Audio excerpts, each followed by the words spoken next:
Terdakwa ex-direktur gas PT Pertamina Persero, Hari Karyuliarto, terlibat perdebatan sengit dengan mantan Komisaris Utama Pertamina, Basuki Cahayapurnama, dalam sidang dugaan korupsi pengadaan liquefied natural gas, LNG, periode 2011-2021. Persidangan yang digelar di Pengadilan Tipikor Jakarta pada Senin, 2 Maret 2026, itu mengusut perkara yang disebut merugikan negara hingga 113 juta dolar AS. Diperdebatkan, kontrak LNG untung atau rugi.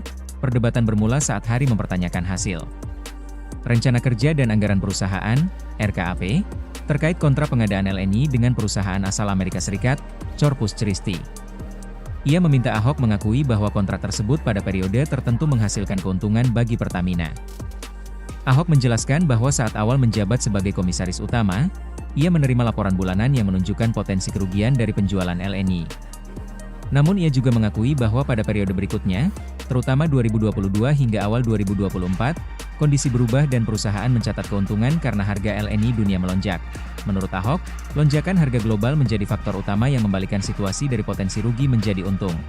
Momentum perang Ukraina dan lonjakan harga LNG, dalam persidangan terungkap bahwa saat pandemi COVID-19, pengadaan LNG sempat mengalami tekanan.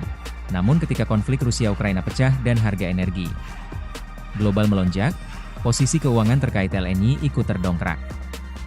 Hari kemudian mempertanyakan apakah keuntungan tersebut juga dibahas dalam forum internal seperti halnya ketika perusahaan mengalami kerugian.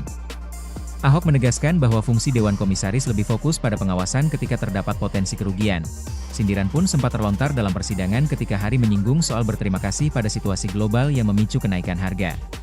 Ahok menanggapi bahwa kondisi eksternal seperti pandemi maupun perang bukanlah sesuatu yang patut disyukuri, serta menegaskan tidak memiliki motif pribadi dalam perkara tersebut.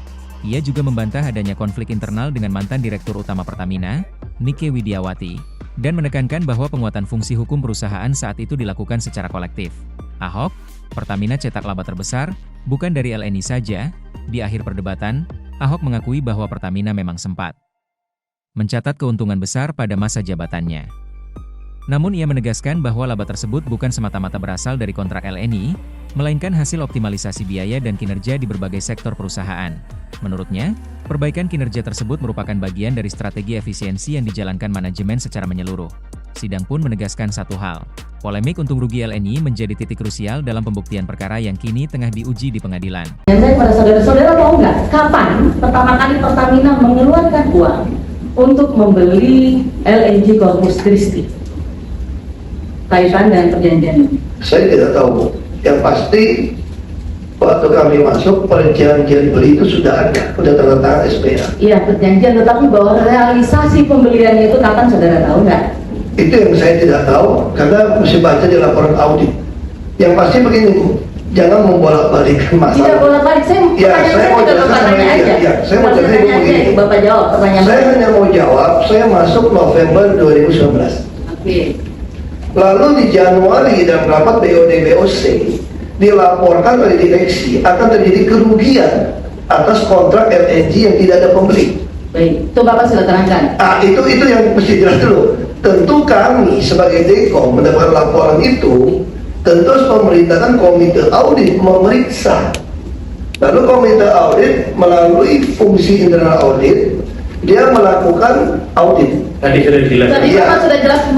Iya, makanya buat saya Tidak perlu lagi dijelaskan. Bapak menjawab pertanyaan saya. Jawabannya pertanyaan yang dia bukan. iya saya tidak tahu. Karena udah saya sudah jelaskan, Ibu juga bertanya seperti itu. Baru saya belum masuk kok. Saya bertanya, kalau Bapak bilang tidak tahu atau tidak bisa menjawab, silakan Pak. Saya berhak menanyakan Iya, untuk saya kan pikir pengajaran kita. Udah saya belum masuk kok nanya yang kemarin kan lucu. Gak apa-apa, bilang aja sudah. Ya, tidak tahu. Saya tidak tahu. Selesai. Baik, Saya oke, belum masuk. saudara belum masuk pertama kali di 2019. Oke, 2020 apakah dilakukan pembelian LNG Pertamina Corpus Christi di 2020? Saya tidak tahu, Bu. Saudara tidak tahu? Karena yang pasti kami sudah melarang untuk melakukan pembelian lagi. Oke, faktanya semua saksi-saksi persidangan sudah menyatakan bahwa pembelian Corpus Christi itu pertama kali dilakukan tahun 2019, 2020 dan seterusnya. Tapi kalau saudara tidak tahu, tidak apa-apa. Kami menghormati keterangan saudara apapun itu. Bukan pembeli, itu mereka menebus Membeli. take or pay itu tadi bukan dari alasan direksi kalau saya. Take or pay, saudara pernah baca nggak ya perjanjiannya? Kenapa saudara bicara take or pay? Karena di LNG Corpus Christi perjanjiannya tidak ada take or pay. Intinya dari hasil audit, saya hanya tahu hasil audit itu mengatakan pembelian ini menyalahi prosedur. Tidak ada pembeli, hanya itu aja yang saya tahu. Oke, saya bertanya, Bapak silakan jawab pertanyaannya sederhana Pak. Bapak tahu tidak tahu? Saya tidak ingat, tidak tahu. Saya hanya tahu laporan audit. Saudara tahu nggak bahwa tahun 2020, tahun 2021 itu ada pandemi COVID-19 yang sangat berpengaruh terhadap seluruh industri di seluruh dunia yang membutuhkan gas. Saudara tahu itu? Ya, saya tahu ada COVID. Lupa subscribe ya.